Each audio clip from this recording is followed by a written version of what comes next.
Hello दोस्तों, स्वागत है आपका अपने चैनल एग्जाम इज ऑन पे। तो एक बार फिर से मैं हाजिर हूँ 18 अगस्त 2020 के इंपॉर्टेंट इवेंट्स के साथ। आप वीडियो ध्यान से देखें क्योंकि एमसीक्यू के साथ साथ हम लोग सारे इंपॉर्टेंट फैक्ट्स भी कवर करेंगे। आज का पहला क्वेश्चन है, स्पेनिश ग्रैंड प्रिक्स 2020 इसको किसने जीता है? तो स्पेनिश ग्रैंड प्रिक्स 2020 इसको जीता है लुइस हैमिल्टन। लुइस हैमिल्टन ने जो फार्मूला 1 की स्पेनिश ग्रैंड प्रिक्स हुई है इस बार बार्सिलोना कैटोलिनिया यानी स्पेन में जो स्पेनिश ग्रैंड प्रिक्स हुई है उसको जीता है लुइस हैमिल्टन ने। लुइस हैमिल्टन मर्सरीज गाड़ी के ड्राइवर हैं, साथ ही साथ ये ग्रेट ब्रिटेन से बिलोंग करते हैं। 2020 में 2020 में ये फार्मूला 1 का इनका चौथा खिताब है, यानी 4 बार फार्मूला 1 की रेस जीत चुके हैं। ओवरऑल करियर की बात करें तो ये जो है 88th खिताब है, यानी 88वीं बार ये फार्मूला 1 की रेस जीते हैं। जो स्पेनिश ग्रैंड प्रिक्स 2020 हुई इसमें सेकंड प्लेस पे कौन आया?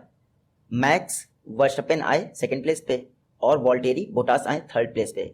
देखिए ये बाकी के दो नेम भी बहुत ज़्यादा फेमस हैं, आप इनको याद रखिएगा क्योंकि इस बार जो फार्मूला 1 की रेस हुई है 2020 में उनमें से किसी ना किसी में ये दोनों लोग चैंपियन रहे हैं। तो मैक्स वर्स्टपेन ये नीदरलैंड से बिलोंग करते हैं, ये भी मर्सिडीज के ड्राइवर हैं। उसके अलावा जो वॉल्टेरी बोटास हैं ये फिनलैंड से बिलोंग करते हैं और ये भी मर्सिडीज के ड्राइवर हैं। नेक्स्ट क्वेश्चन है, किस इंडियन बैंक ने डिजिटल अपनाएं कैंपेन लॉन्च किया है? रिसेंटली पंजाब नेशनल बैंक ने पीएनबी ने डिजिटल अपनाएं कैंपेन लॉन्च कर दिया है। पंजाब नेशनल बैंक के जो एमडी एंड सीईओ हैं एसएस मल्लिकार्जुन राव, उन्होंने डिजिटल बैंकिंग को बढ़ावा देने के लिए ये डिजिटल अपनाएं कैंपेन लॉन्च कर दिया है।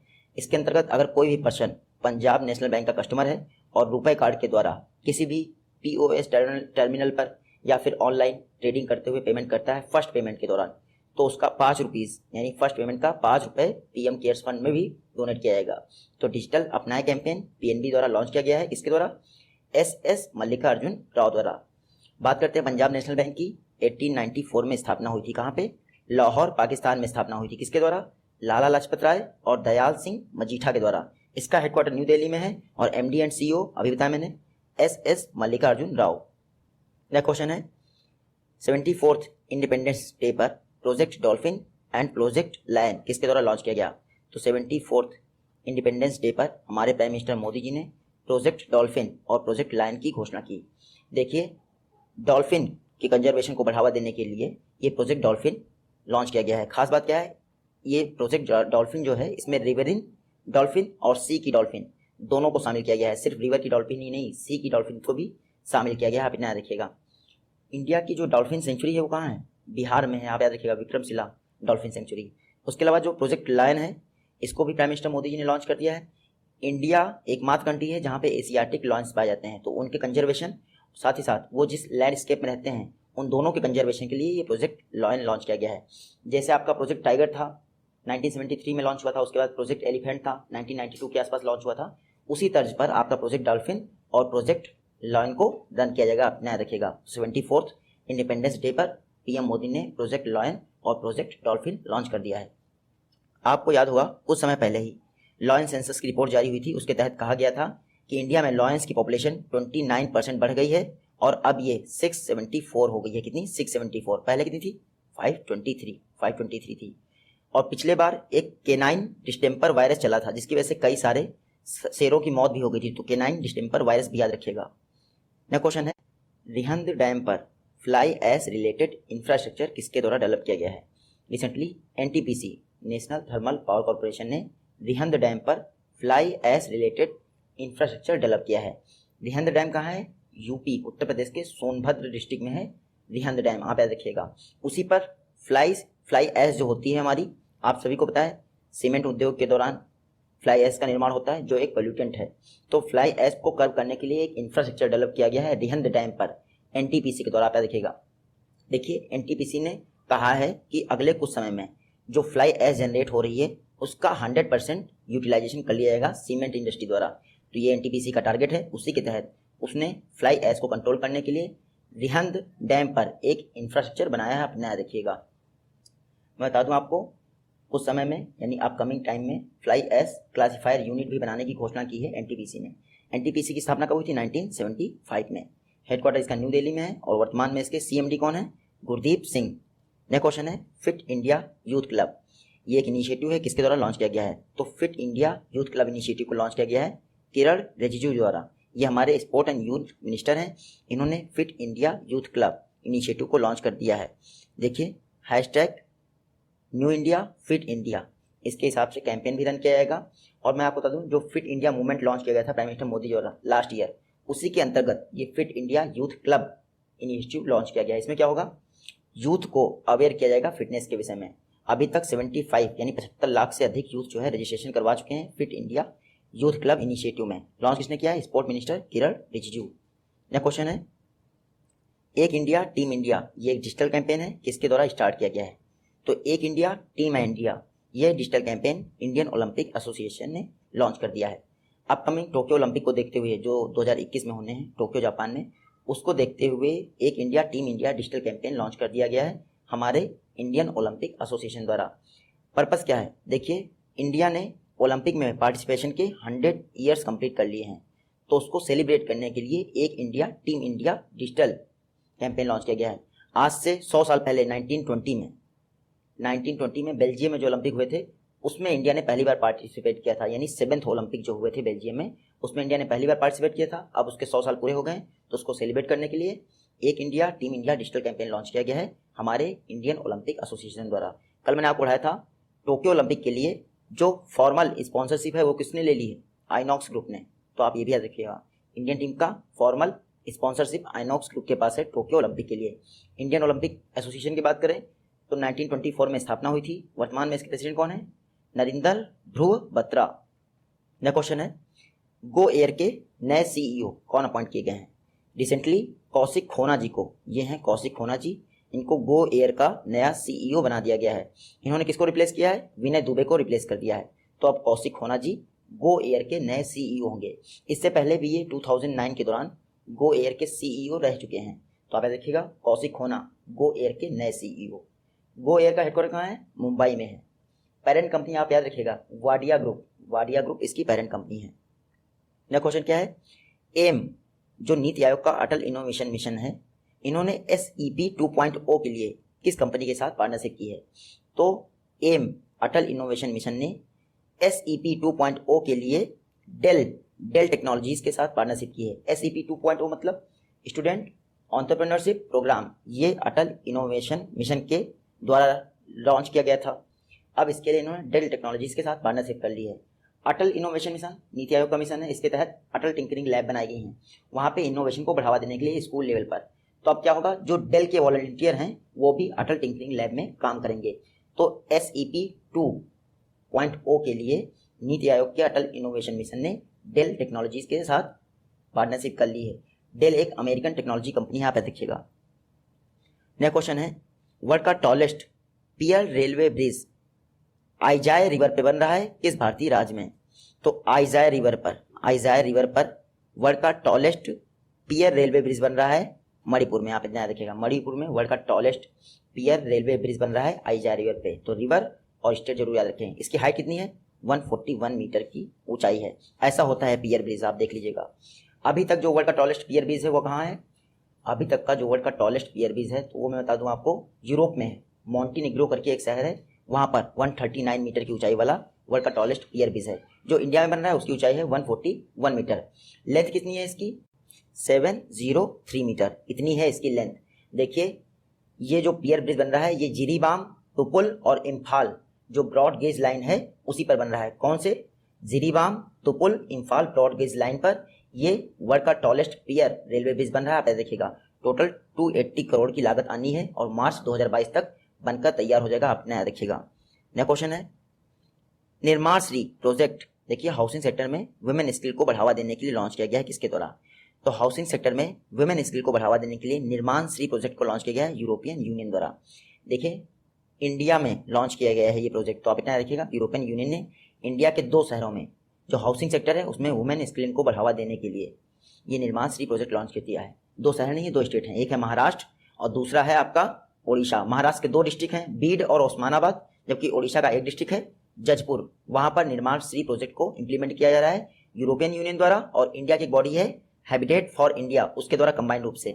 टोटल 1 मिलियन यूरो इसकी कॉस्ट है, जिसमें 90% आपका यूरोपियन यूनियन दे रहा है और 10% आपका कौन बेयर कर रहा है, हैबिटेट फॉर इंडिया ये बेयर कर रहा है। इतना याद रखिएगा। यूरोपियन यूनियन की बात करें तो 1993 में स्थापना हुई थी मास्ट्रीच ट्रीटी के अनुसार। इसका हेडक्वार्टर कहाँ है? ब्रसेल्स, बेल्जियम में इसका हेडक्वार्टर है। और इसकी फर्स्ट फीमेल प्रेसिडेंट कौन है? Ursula von der Leyen. तो निर्माण प्रोजेक्ट महाराष्ट्र और उड़ीसा में यूरोपियन यूनियन के द्वारा लॉन्च किया गया है। हैबिटेट फॉर इंडिया इसमें कोलैबोरेशन कर रहा है। नेक्स्ट क्वेश्चन क्या है? देखिए, स्पेस ब्रिक्स मून की सरफेस बनाने का प्रोसेस किस स्पेस एजेंसी द्वारा डेवलप किया गया है? तो मून की सरफेस यानी लूनर सरफेस पर स्पेस ब्रिक्स को बनाने का प्रोसेस इसरो द्वारा डेवलप किया गया है। इसरो द्वारा स्पेस ब्रिक्स को बनाने का प्रोसेस डेवलप किया गया है। इसमें कोलैबोरेशन किसने किया है या सहयोग किसने किया है? तो IISc बेंगलुरु ने। स्पेस ब्रिक्स इसको मून की सरफेस पर बनाने से क्या फायदा होगा? हम वहाँ पे कंस्ट्रक्शन कर सकते हैं। अभी बॉटम वाला की जमीन पे इन्होंने बना लिया है। इसमें जो है लूनर सॉइल यूज की गई है, साथ ही साथ बैक्टीरिया यूज किया गया है। उसके अलावा ग्वार बीन का भी यूज किया गया है। इसके अलावा इसमें यूरिया के लिए ह्यूमन यूरिन का भी यूज किया गया है। तो इसरो और IISc बेंगलुरु ने स्पेस ब्रिक्स बनाने का प्रोसेस डेवलप कर दिया है। अब लूनर सरफेस पे भी स्पेस ब्रिक्स बनाई जा सकती हैं। इंडियन स्पेस रिसर्च ऑर्गेनाइजेशन यानी इसरो की बात करें तो 15 अगस्त 1969 में स्थापना हुई थी। फादर ऑफ इंडियन स्पेस कौन थे? विक्रम साराभाई, उनके द्वारा इसकी स्थापना हुई थी। इसका हेडक्वार्टर कहाँ है? बेंगलुरु में इसका हेडक्वार्टर है। वर्तमान में डायरेक्टर कौन है? के शिवान इसके डायरेक्टर हैं। नेक्स्ट क्वेश्चन है, PIE एक online investor education research centre है। आपको बताना है किसके द्वारा डेवलप किया जा रहा है। तो PIE मतलब प्लेटफॉर्म फॉर इन्वेस्टर्स एजुकेशन। आप नोट कर लीजिएगा, PIE मतलब प्लेटफॉर्म फॉर इन्वेस्टर्स एजुकेशन। इसको NSE नेशनल स्टॉक एक्सचेंज द्वारा डेवलप किया जा रहा है। किसकी मदद से? IIM बेंगलोर। आप याद रखिएगा, NSC द्वारा IIM बेंगलोर की मदद से PIE यानी प्लेटफॉर्म फॉर इन्वेस्टर्स एजुकेशन को डेवलप किया गया। इसमें क्या होगा? जो हमारे इंडिया में इन्वेस्टर्स आ रहे हैं उनको एजुकेट किया जाएगा इस PIE प्लेटफॉर्म पे। आप इतना याद रखिएगा। NSC की बात करें, नेशनल स्टॉक एक्सचेंज की, इंडिया का फर्स्ट डीमैटेरियलाइज्ड इलेक्ट्रॉनिक एक्सचेंज है। 1992 में स्थापना हुई थी। हेडक्वार्टर तो इसका मुंबई में है ही। साथ ही साथ चेयरमैन कौन है? गिरीश चंद्र चतुर्वेदी। नेक्स्ट क्वेश्चन है, देखिए, one sun one world one grid plan PM Modi ji ने अनाउंस किया था। OSOWOG प्लान ये PM मोदी जी ने अनाउंस किया था। Recently ministry of new and renewable energy ने इसका ड्राफ्ट बना दिया है। तो ड्राफ्ट के अनुसार कितनी कंट्रीज को one sun one world one grid plan में कवर किया गया है? तो ministry of new and renewable energy के ड्राफ्ट के अनुसार 140 कंट्रीज को, 140 कंट्रीज को one sun one world one grid plan में शामिल किया गया है। आप इतना देखिएगा, जब ये प्लान लॉन्च किया गया था PM मोदी द्वारा तो ऐसा कहा गया था 110 के आसपास कंट्रीज को शामिल किया जाएगा, लेकिन अब पता चला है कि 140 कंट्रीज को इसमें टोटल शामिल किया जाएगा। देखिए, इसके पीछे एक स्लोगन भी दिया गया है, एक मंत्र भी दिया गया है PM मोदी द्वारा, the sun never sets.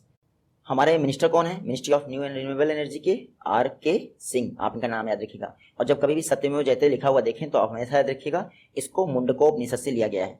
Next question है, AIM अटल इनोवेशन मिशन ने AI based setup module launch कर दिया है स्कूल स्टूडेंट्स के लिए। आपको बताना है किस एंटिटी के साथ मिलकर ये AI based setup module launch किए गए हैं। तो AIM अटल इनोवेशन मिशन ने नेस्कॉम के साथ मिलकर AI based setup modules launch कर दिए हैं। AI मतलब आर्टिफिशियल इंटेलिजेंस। अब क्या होगा, स्कूल जो स्टूडेंट्स होते हैं यानी स्कूल के लेवल पर जो स्टूडेंट्स होते हैं उनको और बेहतर एजुकेशन प्रोवाइड की जाएगी आर्टिफिशियल इंटेलिजेंस पर आधारित। तो नेस्कॉम के साथ मिलकर ये AI based setup module launch किया गया है अटल इनोवेशन मिशन द्वारा। नेशनल जो आपका नेस्कॉम, इसका फुल क्या है? National association of software and service companies. ये जो AI बेस्ड सेटअप मॉड्यूल है इसको लॉन्च किसने किया है? नीति आयोग के CEO अमिताभ कांत ने लॉन्च किया है। उस दौरान AIM यानी अटल इनोवेशन मिशन के डायरेक्टर नाम है उनका आर रामानंद कह सकते हैं, R रामानंद। और उसके अलावा नेस्कॉम के प्रेसिडेंट देवजनी घोष भी प्रेजेंट थे। नेस्कॉम की बात करें तो 1988 में स्थापना हुई थी। हेडक्वार्टर है नई दिल्ली में इसका। और चेयरमैन आप याद रखिएगा UB प्रवीण राव नेस्कॉम के चेयरमैन हैं। और डायरेक्टर कौन है? प्रेसिडेंट कौन है नेस्कॉम के? देवजनी घोष। नेक्स्ट क्वेश्चन देखते हैं, स्मार्ट कनेक्ट स्कीम ये किस स्टेट गवर्नमेंट द्वारा लॉन्च की गई है? तो ये एक फ्री स्मार्टफोन डिस्ट्रीब्यूशन स्कीम है, पंजाब गवर्नमेंट द्वारा लॉन्च की गई थी। इसका पूरा नाम कहीं भी आप पढ़ेंगे तो पंजाब स्मार्ट कनेक्ट स्कीम बताया गया है, लेकिन एग्जाम में जब क्वेश्चन आएगा तो स्मार्ट कनेक्ट स्कीम के नाम से ही आएगा। पंजाब गवर्नमेंट ने स्मार्ट कनेक्ट स्कीम लॉन्च कर दी है जो 12th क्लास के स्टूडेंट होते हैं उनको फ्री स्मार्टफोन डिस्ट्रीब्यूट करने के लिए। तो आप इतना रखिएगा, 12th क्लास के स्टूडेंट को फ्री स्मार्टफोन डिस्ट्रीब्यूट कर रहा है Punjab government, Punjab smart connect scheme के अंतर्गत। आप इतना याद रखिएगा। 2 दिन पहले मैंने पढ़ाया था हेल्थ और वेलनेस सेंटर को बेहतर ढंग से ऑपरेशनलाइज करने के लिए पंजाब स्टेट ने टॉप किया है ऑल ओवर कंट्री में। तो आप इतना भी याद रखिएगा। पंजाब की बात करें तो मैप में आप देख लीजिए, ये है पंजाब। सीएम कौन है? कैप्टन अमरिंदर सिंह। गवर्नर कौन है? वीपी सिंह बदनौर। नया क्वेश्चन है, आवर ओनली होम बुक लिखी गई है दलाई लामा द्वारा। दलाई लामा जी ने आर ओनली होम बुक लिखी है, a climate appeal to the world. तो आप देखिएगा, our only home Dalai Lama द्वारा लिखी गई बुक है। दलाई लामा के विषय में 2 क्वेश्चन बनते हैं, ये कौन से नंबर के दलाई लामा हैं? तो 14th नंबर के दलाई लामा हैं। इंडिया कब आए थे? 1959 में इंडिया आए थे, आप नया रखिएगा। उसके अलावा यहाँ पे मैंने 2 नाम ये इंक्लूड किए हैं, आप देख लीजिए। PS श्रीधरन, ये मिजोरम के गवर्नर हैं। इनके द्वारा एक बुक लिखी गई है, कोरोना कविता काल। क्या? कोरोना कविता काल। PS श्रीधरन द्वारा लिखी गई बुक है और इसको लॉन्च किया है मिजोरम के सीएम जोरामथांगा ने। तो आप कोरोना कविता काल भी बुक याद रखिएगा। उसके अलावा PS श्रीधरन की 2 बुक और फेमस हैं, एक है रिपब्लिक डे 2020 और दूसरी है 10 स्पीक्स द गवर्नर। ये 2 बुक इनके द्वारा लिखी गई हैं। PS श्रीधरन ये मिजोरम के गवर्नर हैं। नया क्वेश्चन है, ACJ award for investigative journalism किसको दिया गया है?